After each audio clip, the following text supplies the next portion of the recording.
안녕하세요. 드림포워드 코치연이 인사드립니다. 저의 26년간의 마음공부 영적 수용의 자취 시리즈 오늘 11번째 시간입니다. 오늘은요, 제 마음공부 성장 과정의 2단계 10년 기간 중에서 후반부에 해당하는 2014년에서 2017년까지의 4년간의 삶의 말씀을 드릴까 해요. 즉, 저의 몸과 마음이 온통 풍요롭게 번영하는 경험을 했던 한국에서의 6년의 삶을 정리하고 GM의 미국 본사로 돌아온 뒤의 삶의 얘기입니다. GM 본사로 돌아온 저는 쉐보레 글로벌 마케팅 팀에 소속이 되어서 일하게 됐어요. 이 부서는요, 당시 자동차 업계에서 마케팅의 대가로 알려진 팀 마호니라는 분이 새로 CMO로 영입이 된 이후에 아주 급속도로 인원과 업무 내역이 확장되고 있는 중이었어요. 그분의 뛰어난 지도하에 100년이 넘은 쉐보레 브랜드를 개혁하는 일이 진행이 됐는데요. 제가 바로 그 일원으로서 일을 하게 된 거죠. 마케팅 업무 자체도 제가 참 좋아하지만 글로벌 차원에서 일한다는 거는 금상첨화였어요. 거기다가 함께 일하는 사람들하고도 죽이 정말 잘 맞아서 제 업무 만족도가 하늘을 찌를 듯이 높았어요. 그랬는데 3, 4년 정도를 그렇게 신명나게 일을 하다 보니까 쉐보레 글로벌 마케팅 부서에도 서서히 변화가 찾아오더라고요. 처음 몇 년간은 마치 창업회사인 것처럼 혁신, 개혁, 창조 이런 분위기가 물씬했었는데 일이 많이 진척이 되다 보니까 이제 유지, 보수 이런 분위기가 되면서 처음에 그 열기가 점점 식어갔어요. 그러면서 초창기 멤버들도 하나, 둘씩 다른 부서로 이전을 해나갔고요. 저도 이제 새로운 무언가를 할 때가 됐나 싶어서 마땅한 일을 찾았는데 회사 내에서 잘 찾아지지가 않더라고요. 그래도 뭔가 새로운 거를 해야겠다는 생각으로 여기저기 지원을 해봤는데 이상하게 잘 되지를 않았어요. 이렇게 이미 하고 있는 일에서는 흥미를 잃어갔는데 마땅히 대안은 떠오르지가 않으니까 점점 제가 생기를 잃어갔어요. 아침에 눈 뜨기도 힘들고 회사에 몸을 질질 끌고 갈 지경이 된 거죠. 그래서 다른 회사로라도 옮겨서 좀 새로운 거 도전을 해봐야 되나 싶어서 다른 회사에 이력서를 넣어봤는데 또 그것도 이상하게 잘 안 되더라고요. 두려움이 일 정도로 답답한 마음으로 하루하루를 겨우 지탱해 나가던 2017년 여름 어느 날 아침에 출근하는데 제가 이제 일하는 건물로 이렇게 서서히 걸어가는데 제 눈앞에 동료 몇 명이 지나가는 것을 봤어요. GM에서 오래 일한 베테랑들이고 제가 아는 한 GM에서 쫓아내지 않으면 그냥 계속 버티다가 퇴직을 할 것 같은 그런 사람들이었어요. 그 순간 제가 제 자신의 미래를 보는 것 같은 두려움이 찾아왔어요. 이런 식으로 여기서 계속 일하다가 퇴직을 할 수는 없어. 이러면서 제 안에서 비명 소리가 들려오는 듯 했어요. 그날 이후로 회사를 다니는 게 더 힘들어졌어요. 내가 앞으로 무엇을 하고 싶은지 전혀 길은 보이지 않는데 지금 현재 하고 있는 거는 내가 원하는 게 아니다라는 생각이 강해지니까 점점 우울증이 깊어져 갔어요. 그러던 어느 일요일, 다음날 회사 갈 걸 생각하니까 정말 토할 것처럼 너무 괴롭더라고요. 그래서 남편한테 막 엉엉 울면서 말을 했어요. 나 이렇게는 더 이상 하루도 회사 못 갈 것 같아. 당장 퇴직하고 싶어. 그동안 힘겨워하는 저를 가만히 지켜보았던 남편이 그날 그렇게 엉엉 울면서 너무 힘들어하는 저를 보고 혼자서만 생각해왔던 말을 조심스럽게 꺼냈어요. 저한테 심리 상담을 받아보면 어떻겠냐고 제안을 하더라고요. 그 말을 들은 제가 굉장히 심한 거부 반응이 일어났어요. 심리 상담은 나한테는 안 맞는 것 같아.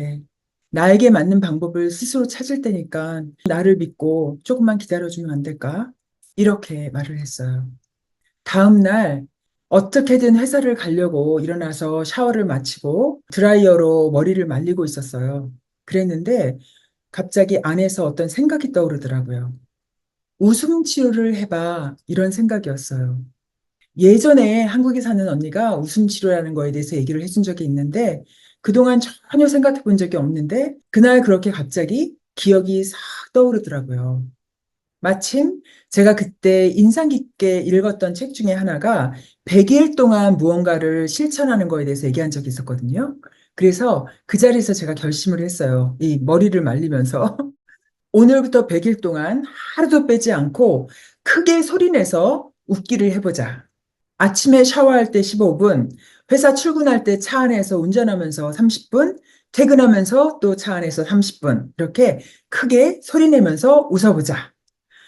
이렇게 제가 게임의 룰을 스스로 정한 후에 그날 당장 실천에 들어갔어요. 여러분, 혹시 이렇게 일부러 소리내서 웃는 거 해본 적 있으신지 모르겠는데 이거 진짜 힘들어요. 목도 칵칵 막히고 배도 막 아프고 무엇보다도 그렇게 웃으려고 너무 노력하는 제가 촬영해서 눈물이 많이 났어요. 정말 그만두고 싶다라는 충동이 이런 적이 되게 많았는데 그래도 제가 결심을 했기 때문에 꾹 참으면서 나를 치료하기 위해서 쓴 약을 먹는다 이런 느낌으로 정말 하루도 빼지 않고 계속 해나갔어요. 그러다 보니까 가랑비에 옷 젖듯이 변화가 서서히 찾아오더라고요. 일단 1, 2주 정도 되니까 아침에 눈 뜨는 게 무섭지가 않았어요. 또 3, 4주 정도 지나니까 회사 일이 전혀 변한 게 없는데도 회사 가는 게 힘들지가 않더라고요. 한두 달 정도 지나면서부터는 억지 웃음이 아니라 웃음이 자연스럽게 웃어지는 거예요. 제가 웃다가 그 웃음소리에 너무 웃겨가지고 까르르르 더 막 배가 아프게 웃다가 나중엔 노래까지 부르게 됐어요.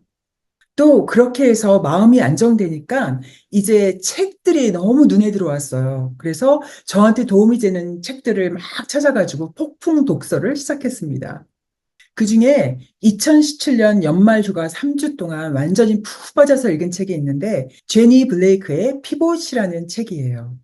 그 책에 나온 굉장히 다양한 질문에 제가 답변을 쓰면서 제가 누군지에 대해서 아주 깊은 탐구도 하게 됐어요.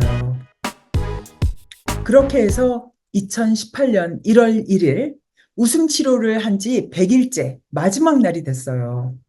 여전히 앞으로 무엇을 해야 될지는 전혀 몰랐지만 무엇을 해도 잘 될 거라는 희망이 넘쳐났어요.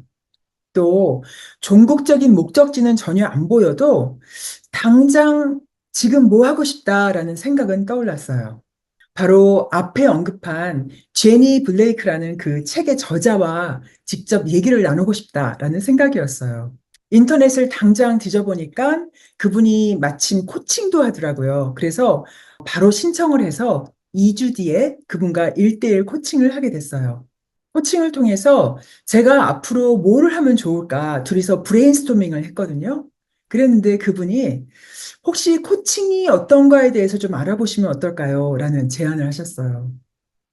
이분이 저와의 대화 속에서 제가 어떤 일을 좋아하고 또 가치관이 어떤 사람인가를 듣고 보니까 코칭이 참 잘 맞을 것 같다라는 생각이 들었다는 거예요. 그 말을 듣고 제가 마치 뒤통수를 맞은 것 같았어요. 좋은 의미에서요. 제가 한 5년 정도 전에 한국에서 멘토링을 막 열심히 하면서 언젠가 코칭을 꼭 해봐야지라고 했던 그 꿈이 이때 갑자기 기억이 난 거예요. 미국 본사로 돌아온 이후에 글로벌 쉐보레 마케팅에서 일하면서 일이 너무 재밌어서 푹 빠져 있는 동안 그 꿈을 까맣게 잊고 있었거든요.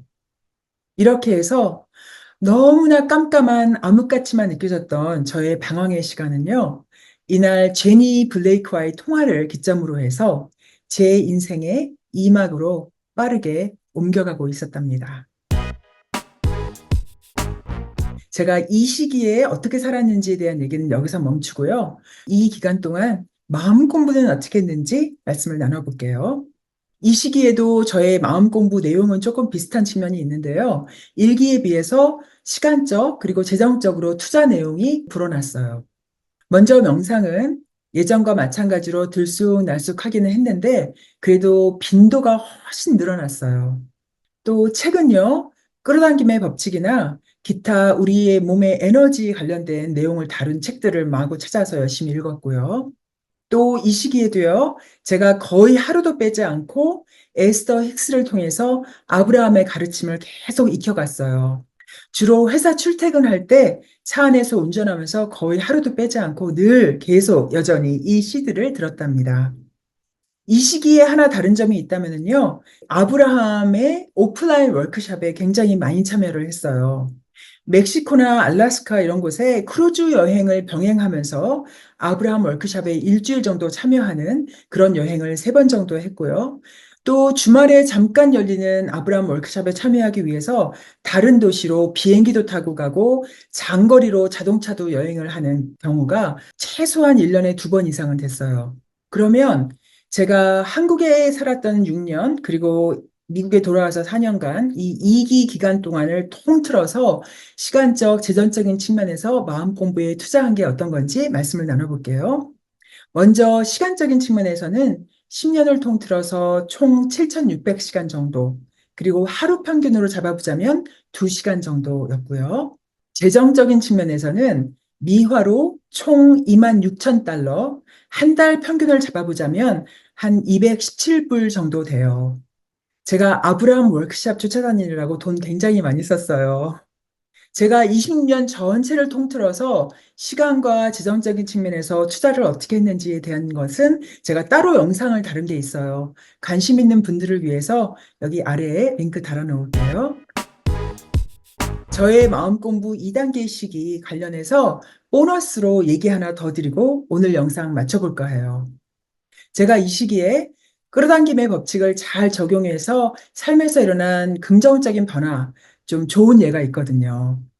제가 2008년에 GM의 한국 지사였던 GM 코리아에 들어가던 때에 미국의 극심한 경제 불황이 찾아와서 GM에서 아주 커다란 구조조정이 있었고요. 그래서 디트로이트 본사 분위기가 정말 참담했어요. 바로 그런 시기에 제가 한국으로 들어간 거잖아요. 분위기가 어두웠던 본사와는 달리 이때 GM 코리아에서는 그 쉐브롤레라는 브랜드를 새로 론칭하던 때라서 어떤 희망의 기운이 감돌았어요. 그랬는데 2013년 말에 제가 GM 코리아를 떠나서 미국의 본사로 돌아왔잖아요. 이때는 또 반대 상황이 벌어졌어요. GM 코리아에서는 지난 몇 년간의 그 활발했던 기운이 조금 줄어든 반면에 디트로이트 미국 본사에서는 새로 임명된 CEO 메리 바라의 지도하에 개혁의 기운이 돌면서 생동감이 넘쳐났어요.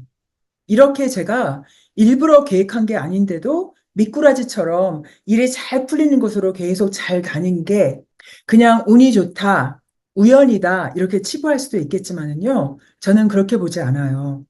제가 마음 공부를 통해서 제 자신의 긍정적이고 희망찬 기운이 넘쳐남에 따라서 긍정 기운이 흐르는 곳에서 저를 자석처럼 끌어당긴 거라고 저는 생각해요.